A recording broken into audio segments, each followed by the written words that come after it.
Êxodo 25, a partir do verso 1. Você que encontrou, diga amém. Impossível não encontrar, né?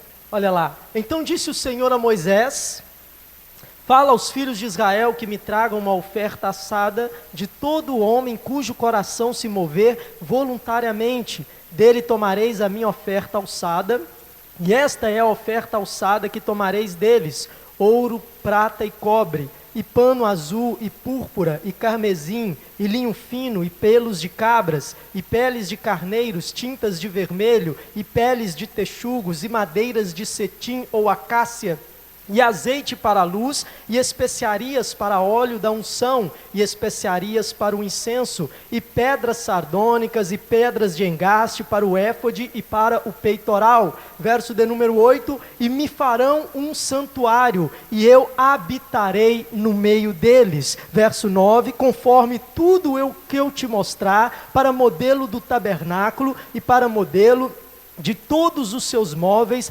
assim mesmo o fareis. Amém? E olha só o verso de número 8, relembrando, disse o Senhor: farão para mim um santuário, e eu habitarei no meio deles. Amém? O que nós acabamos de ler aqui foram instruções diretas de Deus a Moisés para um grande projeto que o Senhor iria realizar no deserto, que você conhece muito bem, que é aquele famoso projeto no deserto, símbolo de redenção da nossa vida, que é o tabernáculo ou a tenda, que é aquele ambiente aonde o povo de Israel prestava culto para o Senhor. Aqui em Êxodo 25, Deus está dando as instruções para a construção desta casa, deste lugar, desta habitação, que o próprio Senhor batizou de seu santuário, porque ali ele se faria presente no meio do povo. Há uma versão mais da tradição judaica, uma versão hebraica mais fiel, que diz o seguinte, que aqui também esse texto pode ser traduzido da seguinte forma, que o Senhor disse: e me farão um santuário,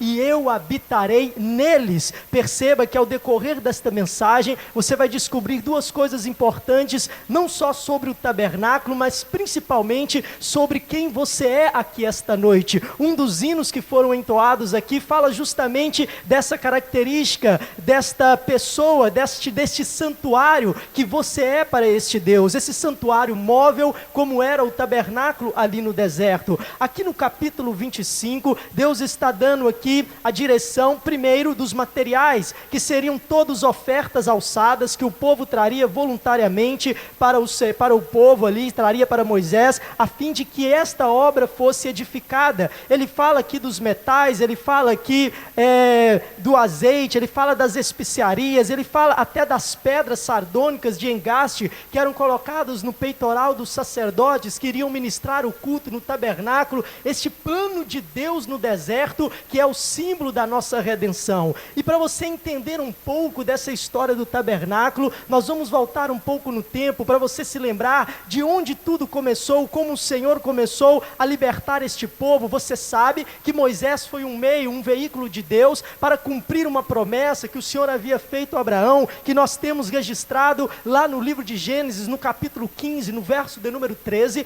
quando o Senhor, certa vez, depois de um sono profundo que caíra sobre Abraão, Deus disse a ele: Abraão, a tua semente será peregrina em terra estranha, e eles serão afligidos por cerca de 400 anos, mas eu tratarei com aquela nação que vai oprimi-los, e eu os farei sair dali com uma grande fazenda. No Salmo de número 105, no verso de número 37, a Escritura diz que Deus os fez sair do Egito com ouro e com prata, e não havia nenhum enfermo no meio deles, e o verso seguinte diz que o Egito se alegrou, porque o povo de Israel havia saído das suas terras. Veja que de um tempo ali, de Gênesis 15, 13, até o cumprimento dessa promessa nos dias de Moisés, se passaram aproximadamente 400 anos, mas olha, Abraão ainda nem tinha tido um filho para que dele nascesse uma grande nação, mas Deus já estava dizendo que da sua semente aquele povo seria peregrino. Perceba, ele ainda nem era o pai de uma grande nação, e Deus já estava dizendo: a grande nação vai ser afligida em terra estranha. Já era era o quê? Um propósito de Deus para preparar Israel, para que ele se tornasse uma das nações mais poderosas do mundo, e não demora muito para que essa glória seja mais uma vez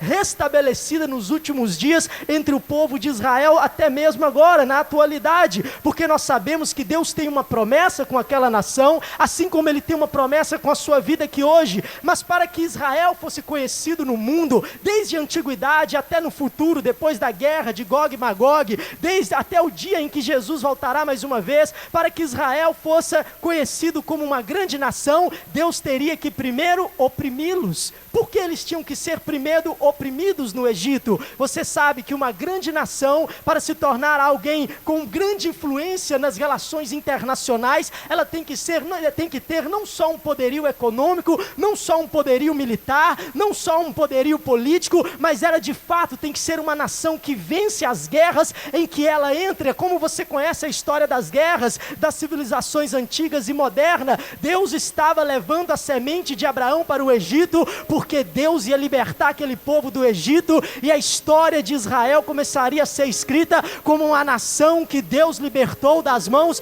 do povo mais poderoso das terras antigas, que era o povo do Egito. Aí você já percebe algo? Porque muitas das vezes você nem começou a viver a promessa, mas já está vivendo grandes problemas na sua vida. Talvez você ainda nem começou a viver tudo que Deus te prometeu, o seu negócio ainda nem começou, mas você já começa a viver problemas grandiosos na sua vida. Sabe por quê? É porque são estes problemas que, quando você superá-los, que quando você vencer eles, Deus te dará um nome diferente, Deus te dará uma unção dobrada, Deus te dará uma visão nova, Deus te abençoará por causa dos problemas que você vai vencer. Então ame esse problema. Então não fique na depressão por causa dessa enfermidade. Então não pare de viver por causa desta doença, por causa desse filho. Os problemas são as oportunidades. E olha só, Deus já havia falado, vai ser um problemão, 400 anos, escravos, e eles se tornaram. E você sabe como eles entraram? Primeiro, a história do Egito, que data desde 5.500 a.C., mas esse estado, o Egito poderoso que nós o conhecemos, começou a se formar por volta de 3.100 a.C. O primeiro faraó, chamado Narmer, ele unificou o alto e o baixo Egito. Quando ele unifica os dois Egitos, agora aquele faraó tem todo o poder para constituir o estado do Egito. O Egito, que era um estado absoluto, porque faraó detinha o poder executivo, o poder militar, e também ele tinha influência e exercia o poder sobre o judiciário. Tudo estava concentrado nas mãos de Faraó. Aquele homem agora se torna conhecido pelos egípcios como um filho, um descendente do Deus supremo daquela terra. Os faraós eram considerados filhos de Deus na terra. Eles eram considerados descendências diretas do Criador do Egito, um Deus chamado Ra. Esse Egito que tinha mais de 1.000 deuses. Estamos falando de uma nação extremamente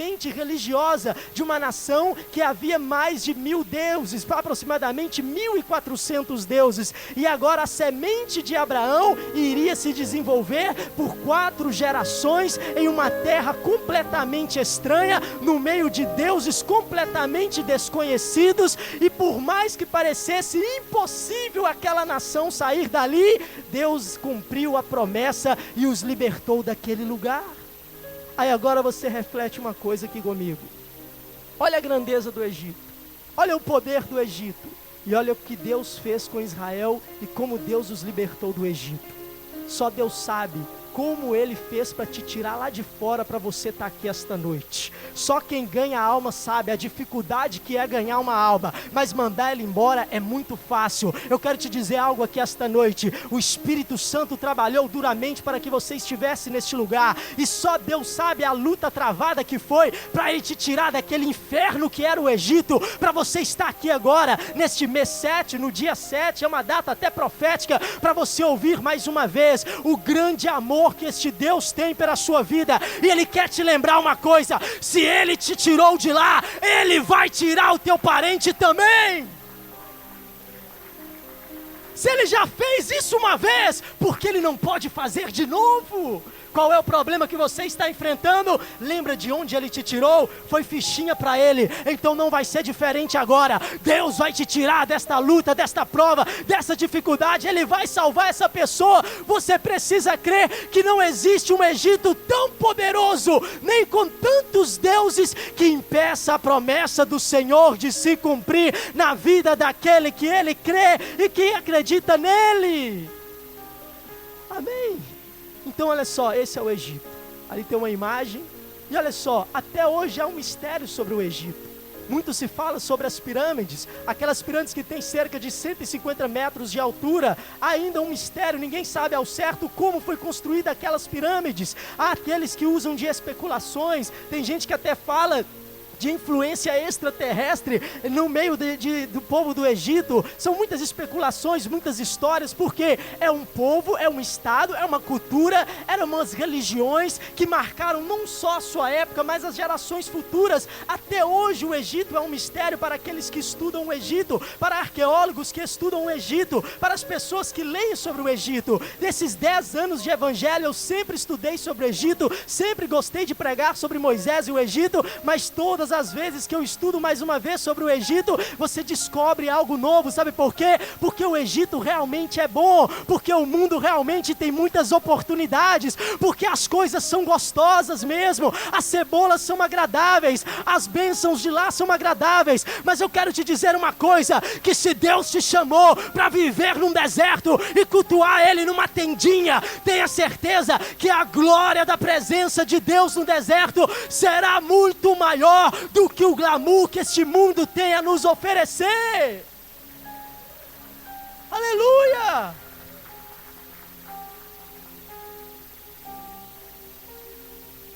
Quantos jovens estão perdidos? Quantos evangélicos estão trocando o altar por outros palanques? Alguns estão morrendo e a gente nem sabe. Será que está morrendo pelo evangelho de Cristo?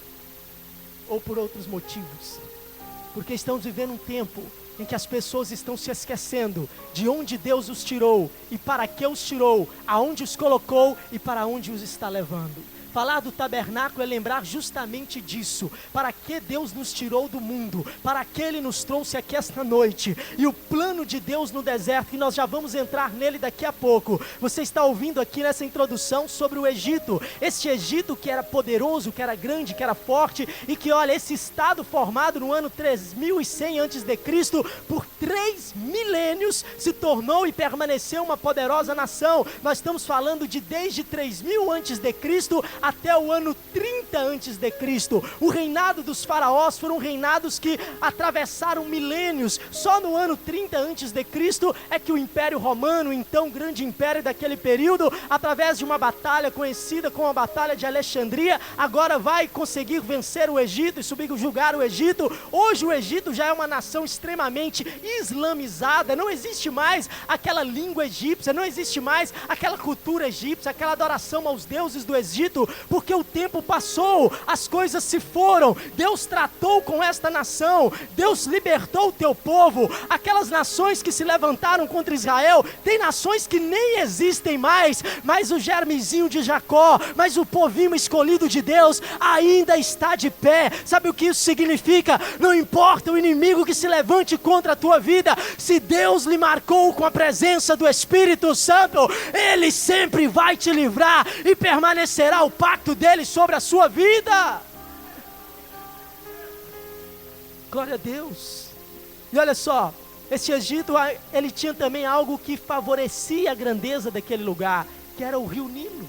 O rio Nilo é o maior rio do mundo. Ele só perde para o rio Amazonas. A extensão do rio Nilo é de cerca de 7.000 quilômetros de extensão, e o rio Amazonas está aí com 6.800 a 6.000, quase 6.900 quilômetros de extensão. Há aí uma briga, quem é o maior, se é o Nilo ou o Amazonas. Pelas pesquisas que eu fiz até agora, ainda é o Nilo. Mas perceba, estamos falando de um rio imenso, e esse rio partia ali, olha, ele ia ali pelo Egito, e isso favorecia aquela nação que tinha no rio Nilo um grande favorecimento de transporte transportes e principalmente da agricultura, que favorecia a economia daquela nação. Não era à toa que o Egito, sempre quando havia fome no mundo, as pessoas iam até o Egito. É por isso que aconteceu aquele episódio, que quando houve fome no mundo, os filhos de Israel, os irmãos de José, para onde eles queriam ir, para onde Jacó falou para eles? Vão para o Egito, porque lá tem alimento, porque era uma terra próspera, uma terra abençoada, era uma terra frutífera.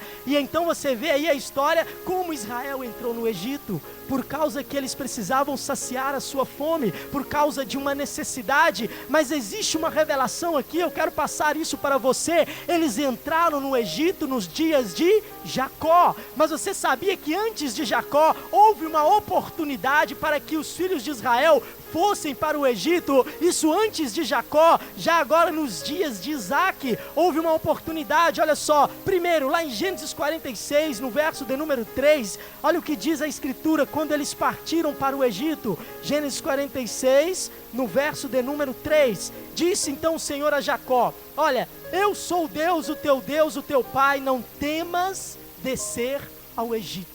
Deus estava então autorizando Jacó. Deus estava dizendo para ele: olha, não temas descer ao Egito. Ele estava falando então para a sua família: eu descerei contigo.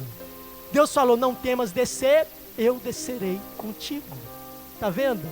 Eles ficaram 400 anos sendo oprimidos, mas nunca estiveram sozinhos naquela luta. Eu quero te dizer algo aqui esta noite: você nunca esteve sozinho. Mesmo antes de Cristo, tinha um Deus que te perseguia, para que hoje você pudesse estar aqui na presença dEle, porque a Bíblia diz que Ele nos amou, sendo nós ainda pecadores. E em algum dado momento, eu não sei que dia, que hora, qual mensagem, qual igreja, você ouviu a palavra e você aceitou a palavra, e o Espírito Santo te convenceu, e naquele dia você aceitou a Cristo como seu Salvador. Mas você nunca esteve sozinho. Você não está sozinho aqui hoje, você não estará sozinho amanhã, porque Ele disse que estaria conosco todos os dias, até a consumação dos séculos. Meu irmão, você está olhando aqui, olha, é o pastor Wilson quem está pregando? É, claro que não, é o Espírito de Jesus que está aqui esta noite. Olhe para Cristo, autor e consumador da tua fé, e saia daqui esta noite abençoado. Aleluia! Olha lá, Ele ressuscitou por você, e Ele disse: eu descerei contigo ao Egito. Ok, Ele desceu, mas nos dias de Isaac, olha o que a escritura diz lá em Gênesis 26, no verso de número 3, teve fome também na terra. E olha só, disse o Senhor a Isaac, verso 2, Gênesis 26, 2, e apareceu-lhe o Senhor e disse: não desça ao Egito. Veio a fome. Aí Isaac: vão para o Egito, lá é a terra próspera, a economia, a agricultura, Rio Nilo, é os estates da vida, né? Vamos para lá. Aí Deus veio: Isaac, não desça ao Egito. Porque Deus falou que eles tinham que ir para o Egito, mas não deixou nos dias de Isaac, porque tinha que ser nos dias de Jacó. Sabe por quê? É porque nos dias de Jacó, se fosse nos dias de Isaac, não ia ter José no Egito. Nos dias de Isaac não tinha nenhum judeu para ajudá-los lá. Sabe o que isso significa? O crente só entra na prova quando Deus autoriza. Sabe por quê? Porque nesta prova já tem um José te esperando para te ajudar. Oh, aleluia, você recebe esta palavra em nome de Jesus. Isaac, não desça, Jacó vai, porque já tinha um José lá para sustentar e abençoar aquelas vidas. Aleluia. Você já parou para perceber isso? Ah, pastor, mas cadê? Calma, vai se manifestar em breve. E pode ser que seja talvez alguém que você nem imagine. Porque olha só, Zafenate Paneia, quem é esse? Era José, governador do Egito. E naquele dia Deus permitiu, porque tem tempo certo para que as coisas aconteçam na nossa vida, até as provações e as dificuldades, porque todos os dias Deus está trabalhando na nossa vida. Nada nunca saiu do controle de Deus. Se você acha que saiu do controle de Deus, você vai ficar louco, você vai suicidar, você vai entrar na depressão, você vai ficar maluco. Mas se você entender o que o Espírito Santo está dizendo aqui essa noite, você vai sair daqui rindo, você vai voltar para tua casa alegre, você vai deitar tranquilo, você vai levantar tranquilo, porque Porque tem um Deus falando com você, que Ele cuida de ti, mesmo na prova, aleluia! E ainda que essa pessoa não esteja aqui, Deus cuida dela também, aleluia!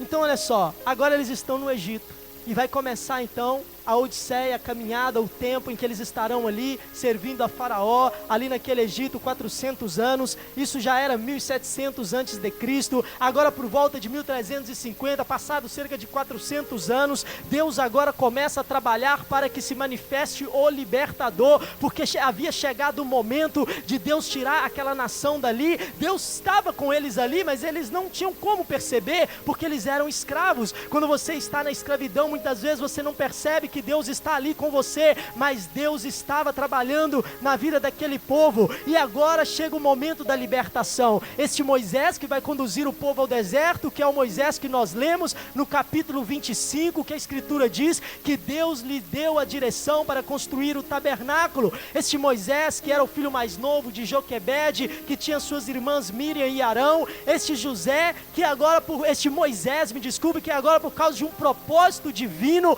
vai se tornar o libertador de Israel. E olha que interessante, a mãe de Moisés, Joquebede, ela tinha que fazer algo, matar aquela criança, porque Faraó disse: lança os filhos ao Nilo, para que os crocodilos os devorassem, para que eles morressem no Nilo. Havia muitos crocodilos no Nilo, então Joquebede tinha que matar a criança, mas o que ela fez? Por 3 meses guardou Moisés em sua casa. Passado depois 3 meses, ela então tem uma ideia.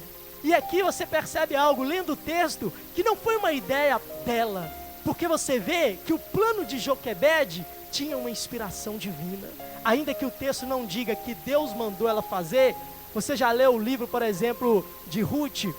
Você já leu o livro de Esther? Você já leu? Tem tantos livros na Bíblia, tem passagens da Bíblia que não fala literalmente que Deus estava ali, mas você vê a mão de Deus agindo ali. Então aqui você percebe que há uma inspiração divina. Aquela mulher então tem uma ideia, ela faz uma arca de junco, ela coloca aquela criança, e esta arca de juncos, olha a expressão arca aqui, do hebraico teiva, significa uma caixa, e o interessante que é a mesma expressão usada para a arca de Noé. Sabe o que estava acontecendo ali?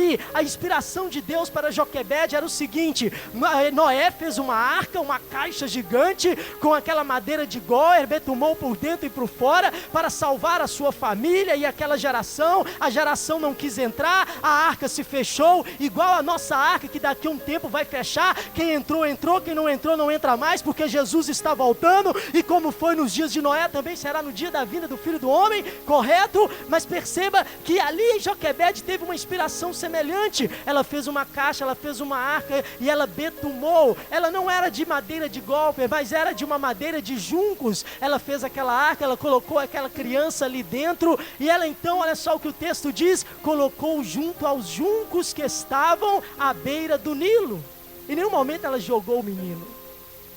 Se você tem aquela ideia que Moisés veio boiando e a princesa viu ele, isso não está na Bíblia, porque Moisés não saiu do lugar. A Bíblia diz que ela só colocou ele lá no meio do junco. Então por que ela fez aquilo? Qual era o plano de Joquebede? Há 2 alternativas aqui. Ou ela escondeu o menino e falou: Miriam, vigia, depois que passar a guarda para procurar a criança, para ver se não estão escondendo, eu vou lá e pego ele de volta. Só vigia. Miriam ficou vigiando, você lembra, né? E ele estava lá preso no junco. O Nilo não levou. Tem pregadores que falam: ele subiu o Nilo. Mentira, não tem isso na Bíblia. É igual Saulo cair do cavalo. Ele nunca caiu do cavalo. A Bíblia diz que ele caiu por terra. Entende? E ali ele estava preso ao junco. E algo interessante, o que ela queria? Porque 2 coisas podiam acontecer: os crocodilos devorarem a criança, ou então bater um vento, vir uma correnteza e levar. E você ouviu falar aqui que o Nilo era gigante, e ele podia ir. Crocodilos iam devorar no meio do caminho, alguém achar ou ia desaguar lá no mar Mediterrâneo, não sei. Mas qual era o plano de Joquebede? Certamente não era o que aconteceu, porque quando você estuda, você percebe que geograficamente, o lugar onde estava o palácio de Faraó era bem distante do acampamento dos judeus ali, à beira do rio Nilo. Então, o que a princesa estava fazendo ali? Por que a filha de Faraó desceu ali? Se o palácio lá em cima tinha águas muito mais limpas, tinha piscinas, tinha um Nilo que não tinha nada assim à beira, Alguma coisa fez aquela mulher descer ali. E ela não foi tomar banho, o texto só diz que ela foi se lavar. Não diz que ela tomou um banho. Alguma coisa aconteceu que ela precisou descer. E a palavra diz que as suas criadas então ficaram ali à beira do Nilo, como que vigiando, porque ela não podia estar ali. Até que de repente ela avistou o cesto.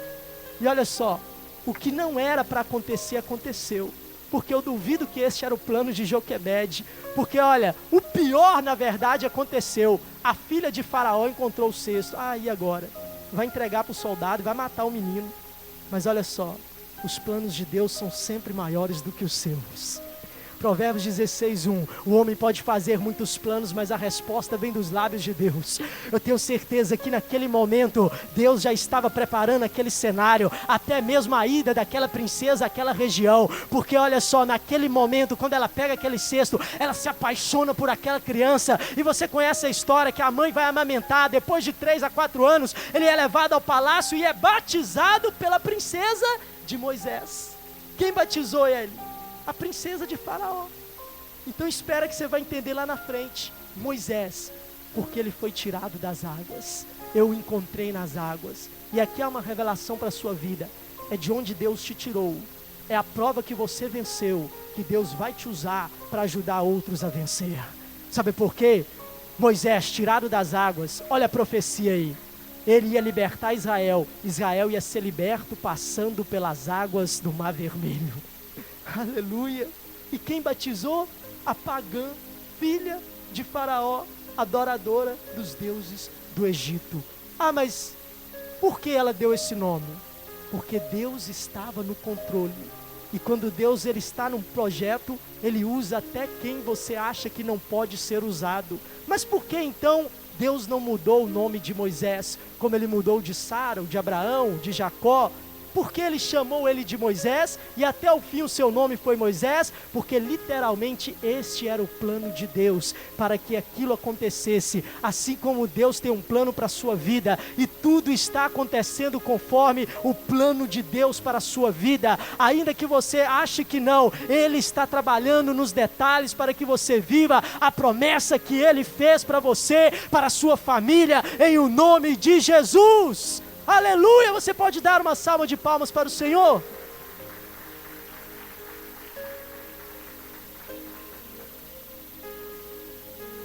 Moisés então manifesta, passa 40 anos, ele vai para o deserto, ele sai do Egito, se recusa a ser chamado filho da filha de Faraó. E agora, passado mais 40 anos, com 80 anos, você conhece o texto, ele estava ali cuidando do rebanho de seu sogro, quando o Senhor se encontrou com ele, ele recebeu a chamada, ele achou que não era digno, mas Deus capacita os escolhidos, ele não escolhe aqueles que são perfeitamente capacitados, ainda que você tenha uma capacidade, Deus vai trabalhar ela para que ele possa te usar. E Moisés então agora passa a ser usado por Deus e é chamado para uma grande missão, libertar aquela nação. Ele liberta aquele povo, e agora o Senhor lhe dá uma direção. Eles podiam atravessar ali aquele deserto com 15 dias.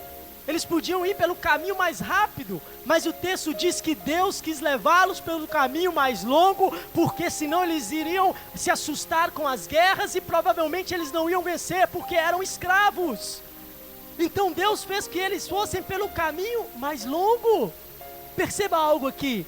Pode parecer para você que está demorando demais, que o caminho está longo demais, mas eu vou te dizer algo, é porque Deus sabe que por esse caminho que Ele está te levando, vai ser o melhor caminho para Ele trabalhar na sua vida, para você chegar na terra da promessa, conforme a vontade dEle. Porque podia ser muito mais rápido, tem pessoas que querem tudo rápido, quer chegar hoje e já quer as bênçãos para ontem. Tudo tem um processo.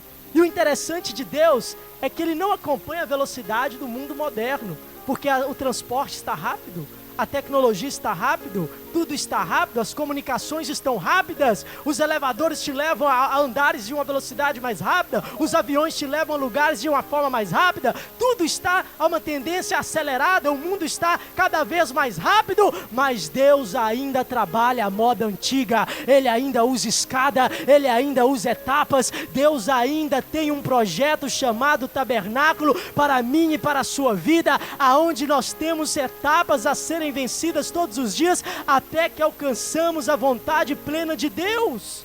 E perceba, o caminho mais longo poderia ser pelo mais rápido, mas Deus sabia que não estava pronto ainda. Aí a pessoa fica, mas eu estou pronto, ela está pronta, isso. Só Deus sabe a hora certa, só Deus sabe o momento certo. Tudo que você precisa fazer é confiar. E eles então ficaram ali naquele deserto, e Deus lhes deu leis, e Deus lhes deu um santuário. Deus lhes deu leis, e Deus lhes deu um santuário. Deus então aqui no capítulo 25 de Êxodo vai falar sobre o tabernáculo. Esse tabernáculo que nós vamos entrar nele agora, porque olha só, o Senhor primeiro, Ele diz aqui, olha, os materiais, Ele dá as medidas, Ele entrega o projeto todo ali para Moisés. Ele diz, olha Moisés, agora o povo está livre, agora vocês vão me cultuar, porque Deus te libertou, é para cultuar, Deus te libertou para servir. Somos salvos para servir. Você foi liberto com um propósito: adorar a Deus, servir a Deus. Entende isso?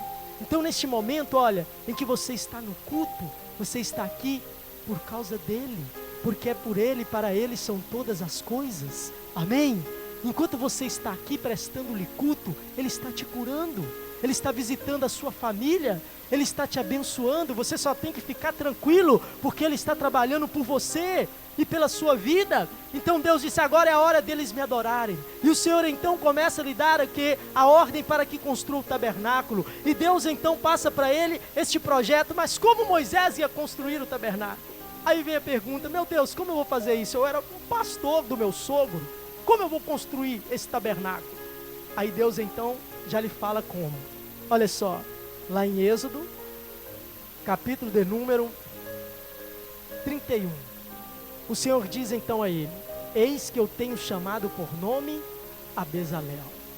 Sabe o que Deus estava dizendo? Moisés, eu já preparei. E olha o detalhe, Deus falou isso antes dele descer do Sinai. Então olha, antes de você pensar em questionar algo, Deus já preparou até a pessoa que vai ser o veículo de Deus para te ajudar. Você está entendendo? Deus então disse, Moisés, não se preocupa, porque eu tenho chamado a Bezalel. O que vai acontecer? O meu espírito virá sobre ele, e eu vou lhe dar a capacidade para trabalhar com todas essas coisas. Olha, Êxodo 31, verso 3, eu enchi do meu espírito de sabedoria, de entendimento, de ciência, em todo artifício, para inventar invenções, para trabalhar com ouro, prata, cobre, para que ele possa fazer todo o projeto do tabernáculo. Moisés, eu separei Bezalel. Sabe o que isso significa? Quando o Espírito de Deus vem sobre a sua vida, Ele te dá a capacidade de fazer aquilo que você achou que nunca seria capaz de fazer. Então, meu irmão, o Espírito de Deus está aqui essa noite, e Ele quer derramar uma unção extraordinária sobre a tua vida, para você viver a promessa que Ele te fez, e que talvez você tenha se perguntado, como, quando, onde, de que maneira? Você não tem que preocupar, só adora, só peça, só busca, só dá lugar para o Espírito Santo, porque o Espírito de Deus te capacita para fazer as obras mais extraordinárias da vida.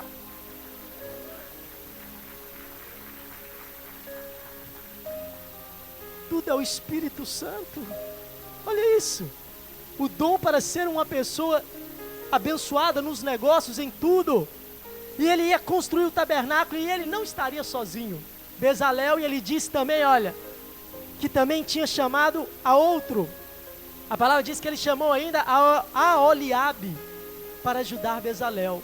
Bezalel da tribo de Judá, a Oliabe da tribo de Dan. Sabe o que é isso? Judá era a maior das tribos, Dan era a menor delas. Sabe o que Deus estava dizendo? Moisés, na minha obra ninguém é maior do que ninguém, ninguém é menor do que ninguém, todos podem ser usados pelo Espírito do Senhor. Eu quero te dizer aqui esta noite, você só tem que pegar essa visão, você só tem que entender isso, que o Espírito Santo é tudo que você precisa para fazer aquilo que Deus tem colocado ao teu coração. como eu vou ganhar essa vida, como eu vou fazer isso, como eu vou fazer aquilo. Não é como, é com quem. Eu vou te dizer, com o Espírito de Deus, que você já declarou o amor por Ele no início desse culto. Aleluia, Ele está aqui esta noite para você sair daqui e já esta semana começar a experimentar as maravilhas da tua presença. Aleluia!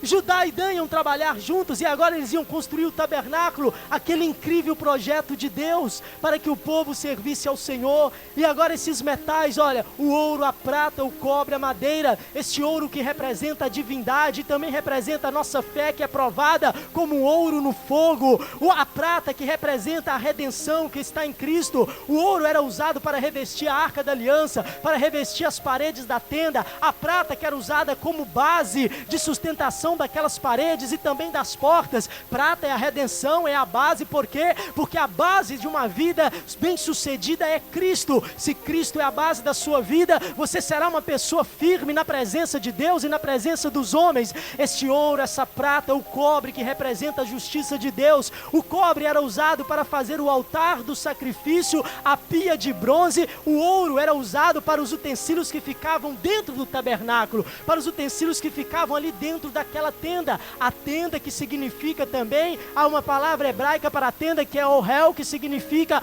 onde Deus se revela. Aonde Deus se revela era revestido de ouro, e do lado de fora, aonde os homens sacrificavam, era revestido de bronze, porque o bronze representa a justiça. Os ferrolhos de bronze, os grilhões eram de bronze, as cadeias eram de bronze, falava da justiça. E o ouro e a prata simbolizava essa divindade de Cristo, essa redenção que Ele nos proporcionaria. A madeira de acácia, que era uma madeira bruta, uma madeira difícil de trabalhar, sabe, é uma madeira que a maioria das pessoas que trabalham com madeira iriam dizer, não senhor, madeira de acácia, ela é uma madeira muito rígida, ela é uma madeira muito bruta, ela é uma madeira cheia de nós, ela é difícil de trabalhar, vamos trabalhar com a outra madeira, com madeira do líbano, do cedro, da palmeira, do pinho, talvez ali do eucalipto. Mas não, o Senhor disse, será todo o tabernáculo com madeira de acácia. E qual é o significado da madeira de acácia? Por que ela tinha que ser aquela madeira bruta? Porque essa madeira, primeiro, representa a natureza de Cristo, que Ele iria morrer por nós, para que Ele pudesse nos salvar. E também essa madeira, essa natureza bruta, que era uma madeira rejeitada, assim como Cristo foi rejeitado. Essa madeira também significa a minha e a sua vida, porque nós muitas das vezes somos como a madeira de acácia, somos pessoas duras, fechadas, difíceis de trabalhar. Talvez você conhece alguém que é uma madeira de acácia na sua família, ou no seu ambiente de trabalho, ou no seu ciclo de amizade. Mas eu quero te dizer uma coisa, não importa se ele é madeira de acácia, o carpinteiro de Nazaré tem especialista para mudar esta vida, e tudo que você precisa crer é que hoje Ele pode operar um milagre nesta pessoa. Ele pode moldar a sua vida. Ele moldou a minha, Ele moldou a sua, e se tem alguma área que ainda está difícil, Ele pode trabalhar nela. Ele é especialista, e Deus falou, vai ser acácia, vai ser essa madeira dura. E então Deus preparou Bezalel e o seu ajudante para trabalhar com essa madeira dura. Mas há um detalhe, essa é a única madeira que suporta altas temperaturas. Essa é a única madeira que é capaz de receber o ouro quente sobre ela. Você está entendendo? Essa pessoa mais difícil da tua família, ou essa pessoa mais difícil, ou você que era uma pessoa mais difícil, mas hoje você está na presença de Deus. Esta pessoa que Deus reveste com este ouro da presença do Espírito Santo. Representa o caráter do homem, representa o ser humano. É por isso que Deus, Ele ama a todos, Ele quer mudar a vida de todos, e você precisa crer nisso. E agora olha só, essa madeira de acácia, essa madeira bruta, as cores do tabernáculo, olha lá, tinha o vermelho, o camerzim, tinha o azul, tinha o branco do linho fino, tinha também a púrpura. Essas 4 cores, elas têm significados. O azul representa o céu, representa a natureza celestial. A púrpura é a cor dos reis, simboliza a glória e o poder. Lembra quando Jesus estava sendo humilhado pelos romanos? Eles lhe deram o quê? Umas vestes de púrpura e coroa de espinho. E detalhe, a coroa de espinho, há quem diga que era de madeira de acácia, mas olha, ela já foi transformada em uma coroa de ouro, porque Jesus venceu a morte, ressuscitou ao 3º dia e é Rei dos reis e Senhor dos senhores. Eles zombaram, eles debocharam do nosso mestre, mas hoje, olha só, olha quem ele é. Ele é o rei de Israel, ele é o seu Senhor, ele é o nosso Deus. E olha só, esse púrpura que representa essa cor divina, essa cor dos reis. O carmesim é o sangue, o sacrifício. O branco é a pureza e a santidade. Cristo é o tabernáculo. Está vendo? A sua vida é um tabernáculo. Cristo é o tabernáculo e você é um tabernáculo. E a palavra diz que o verbo se fez carne. Sabe o que é isso? Deus se tabernaculou no nosso meio. E nós vimos a sua glória, como a glória do unigênito Filho de Deus. E neste dia, olha, Jesus está aqui para operar um milagre na tua vida. Amém? E olha só, este tabernáculo, essas 4 cores, que representam a celestidade de Deus, a divindade, a púrpura que é a realeza, o carmesim que é o sacrifício, o branco que é a santidade. Você vai ver isso por toda a Bíblia. Os próprios evangelhos, que são 4, você vai ver que João fala de Cristo como Filho de Deus, a natureza divina, o branco. Mateus fala dele como rei, a púrpura. Fala também Marcos dele como servo, o sacrifício, o carmesim. E Lucas como homem perfeito, o branco. Perceba que essas cores são proféticas e tudo ali aponta para Cristo e também para a sua vida, como um sacerdote, como um filho, como uma filha de Deus. E olha, quando você vê ali o tabernáculo pronto, você percebe algo, que quando Deus deu a ordem, Ele falou, primeiro faça a arca, depois faça os utensílios do lugar santo, e depois você faz o átrio exterior, você vai fazer o altar de bronze e a pia de bronze. Por quê? O trabalhar de Deus na nossa vida é de dentro para fora, mas para entrar na presença de Deus, é de fora para dentro. Está vendo ali, ó? Não adianta você querer ir lá atrás, ó, eu vou chegar lá por trás, já vou cair lá na arca. Tem jeito não, meu irmão. Eu já vou ir pelo lado, vou passar debaixo daquela tenda. Não tem jeito. Sabe por que é daquele jeito? Só tem uma porta. Porque ela é coberta. Podia ser tudo aberto e todo mundo entrar ali, ser tudo liberado, aquele evangelho da inclusão. Vem todo mundo do jeito que é e fica. Não. Sabe por que era coberto?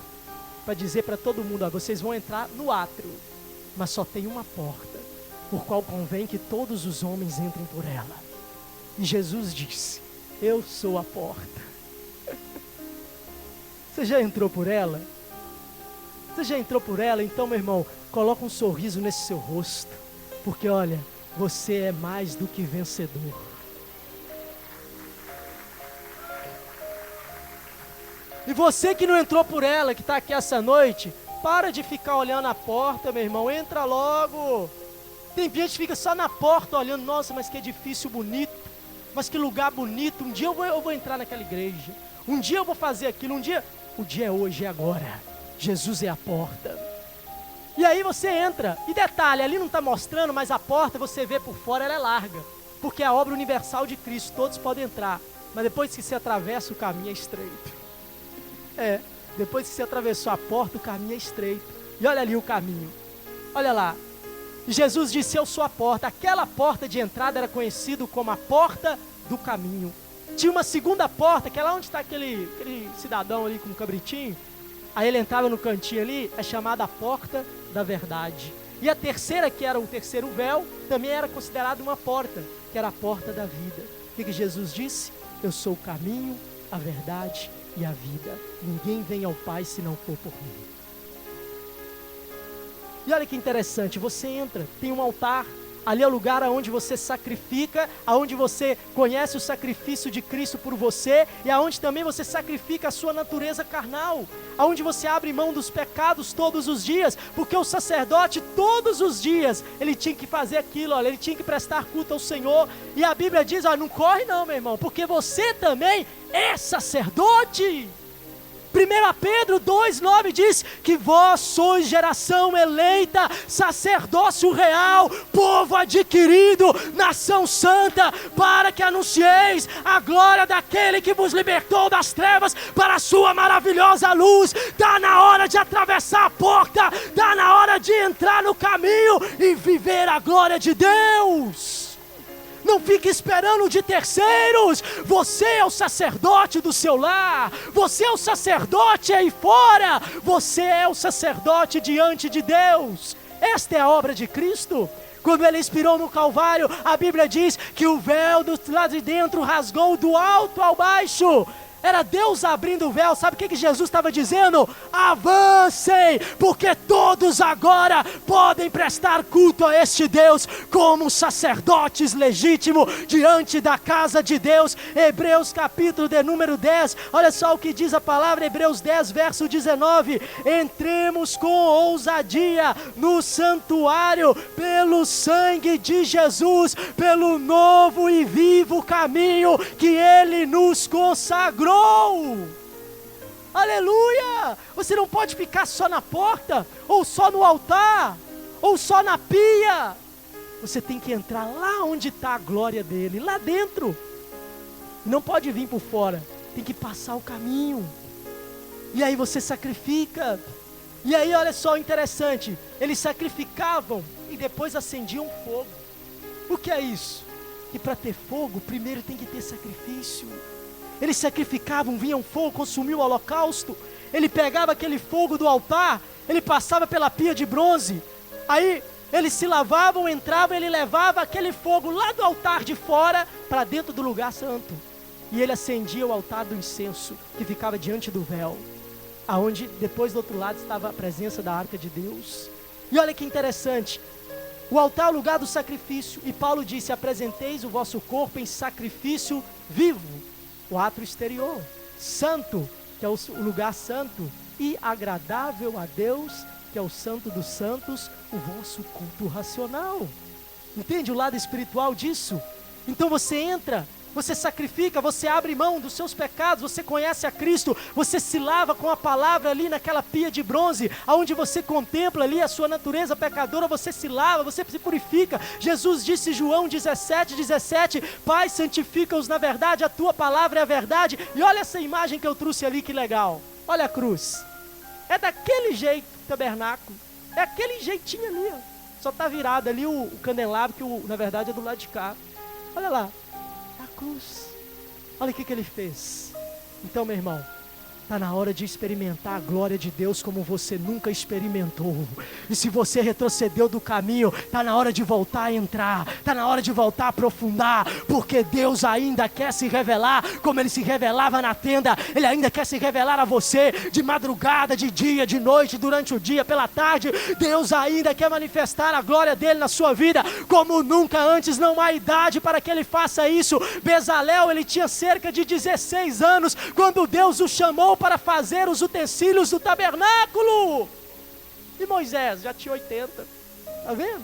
Não tem idade, é só querer, que ele está de braço aberto. Daqui a pouco, ó, nós já vamos orar, e a glória do Santo dos Santos vai inundar esse lugar. Amém?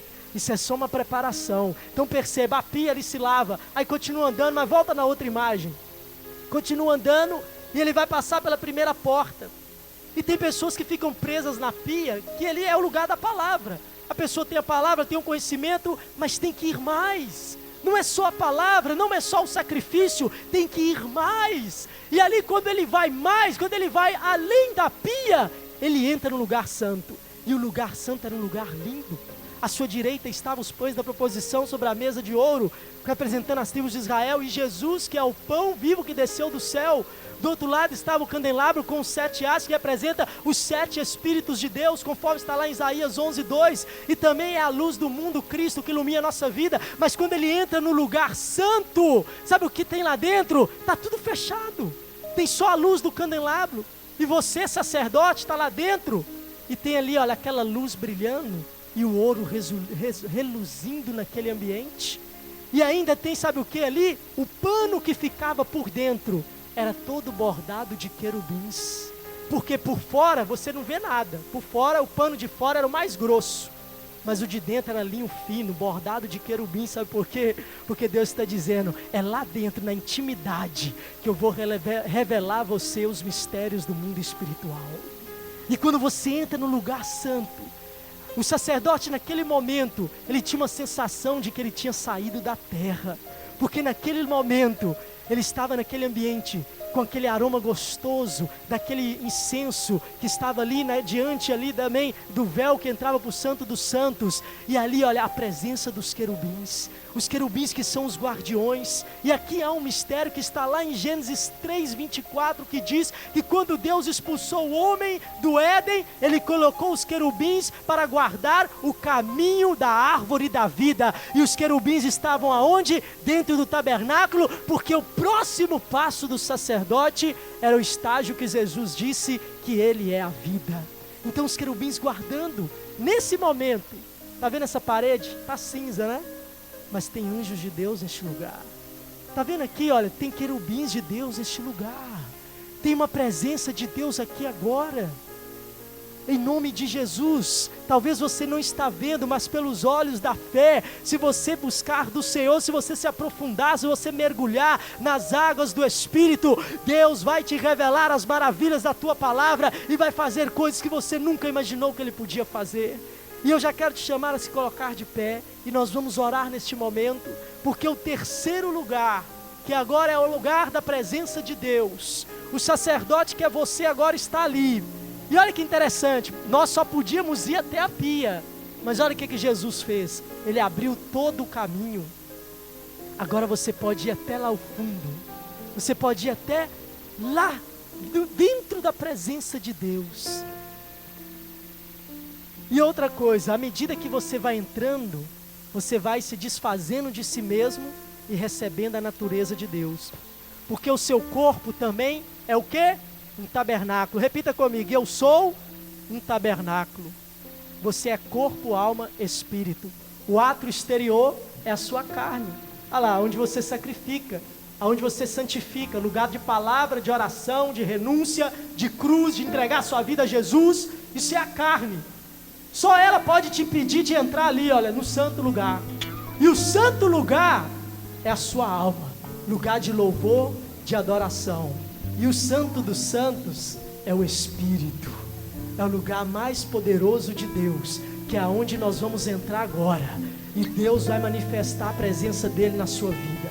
E eu quero te convidar a sair de onde você estiver agora e vir aqui à frente. Venha, venha, venha, porque há uma presença de Deus nesse lugar. Isso não é um apelo para aceitar Jesus, é uma convocação de sacerdotes, de sacerdotisas, de profetas. Vem aqui à frente, meu irmão. Esta obra é grande, você faz parte dela. Deus te chamou, Bezalel, Deus te chamou, Moisés, Deus te chamou, irmão, Deus te chamou, irmão. E há o Espírito de Deus aqui para te capacitar, porque tem almas aí fora que Deus vai ganhar através da sua vida, na tua família, no teu ambiente de trabalho. Aleluia, a presença de Deus está aqui. Ele consagrou o caminho. Se você está enfermo, procure a doença aí agora, procure a dor aí agora. Ela já foi embora, você está curado em o nome de Jesus. Se você quer ser batizado com o Espírito Santo, vem correndo aqui para frente, porque Deus vai te batizar agora em o nome de Jesus.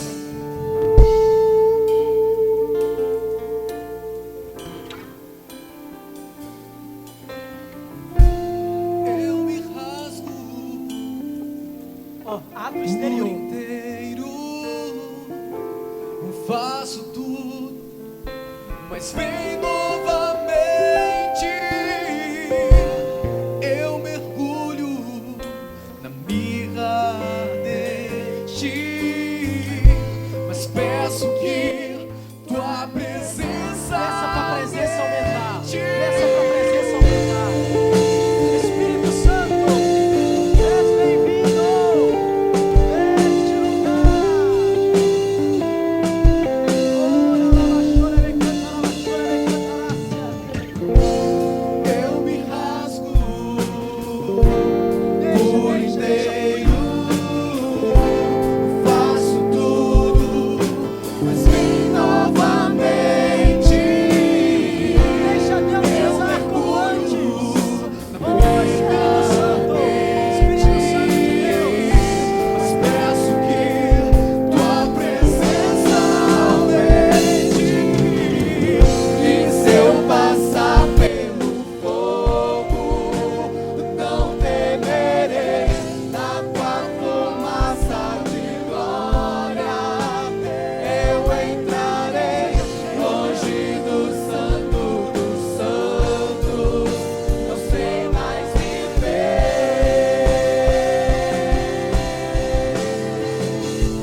maná e a vara de Arão que floresceu. Sabe o que isso significa? Quanto mais você entrar na presença de Deus, mais Ele vai reafirmar 3 coisas na tua vida: que Ele vai te sustentar, que os milagres sempre vão acontecer enquanto a palavra dEle for o seu guia. Aleluia! Nesta noite é noite de realinhamento espiritual e de salvação para a sua vida. Se há alguém aqui que ainda não entrou pela porta que é Jesus, Ele te chama agora. Saia de onde você estiver, ou levante a sua mão, se você quer entregar a sua vida a Jesus agora. Há alguém nesta noite que sentiu esta palavra arder no seu coração?